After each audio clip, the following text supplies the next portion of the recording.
Welcome to the post-game press conference. We are joined by the best player of the game, Calvin Oftana, and winning head coach, Chot Reyes. Coach, mauna na ako sa'yo. Up 2-0 na kayo. Pero let's talk about the game 1 at game 2 ngayong semis. Kasi during both games, yung third quarter, that is when you really erupt. And actually today, ngayong game 2, 38-21 yung points produced nyo nung third quarter. What is it about third quarter that really sparks TNT? There's nothing special that we're trying to do in particular, except we just make it a point to start the second half of each game that we play with renewed determination on defense. And I think if we're able to make stops, it really fuels our offense. So yun lang ang ano namin, palagi pag halftime, the first thing we take a look at is what are the adjustments, what is the offense, what is the other team doing, and how better can we defend it. So same thing today, we saw in the first half what they were trying to do, so we made the adjustments at halftime, and I thought we made successive stops that fueled our breakaway.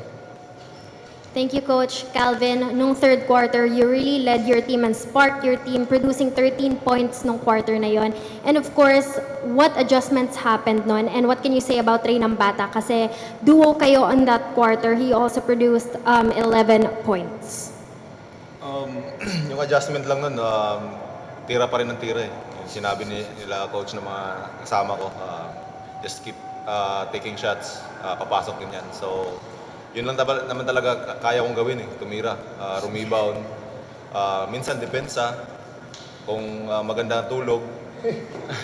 So, yun lang. Maganda lang din yung siguro yung ball movement namin sa third quarter. And yun, nakuha namin yung lamang dun.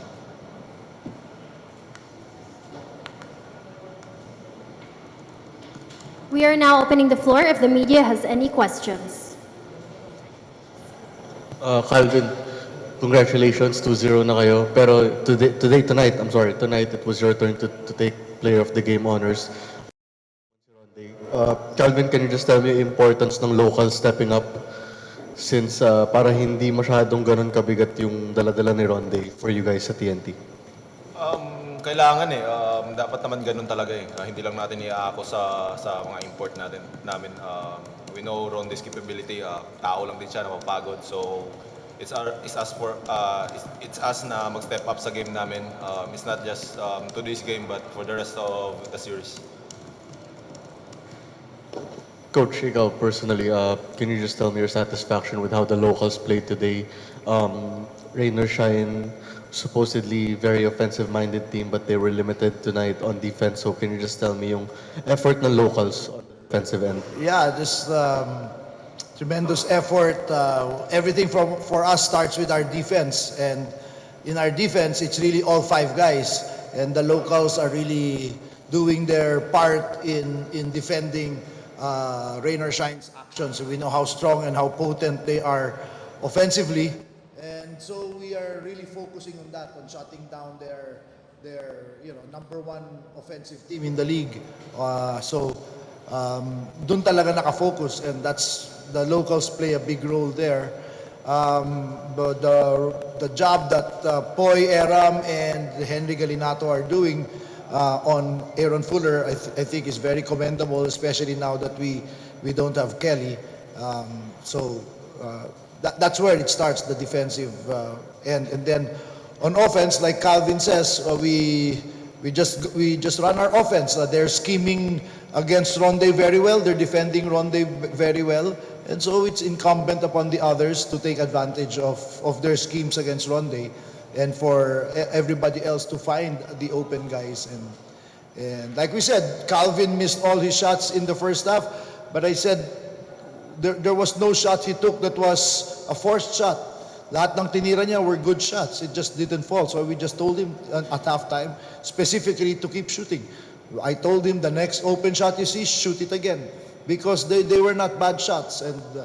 And sure enough, he shot I think 50% from 3 points in the second half. So I think that was a big part of the locals. But we're talking about Calvin's 3-point shooting. He also had 14 rebounds. He's our number one rebounder. So that's the contribution that he brings to the team, not just his shooting. Calvin, just like Ray ng Bata, how does it feel lang going up against your former coach kay Coach Yeng na alam naman natin, naglaro ka sa NLEX? Tagal na yan. Ilang conference na dumaan. Pero yeah,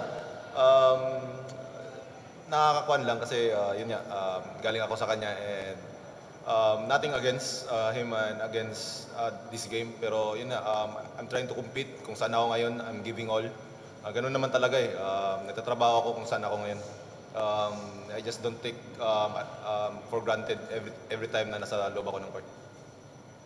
To Coach, halfway through the semis, halfway through the finals, just your thoughts about that?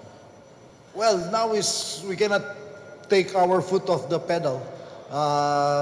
Being up 2-0, it's nice to be up 2-0, but it takes 4 to get to the next stage.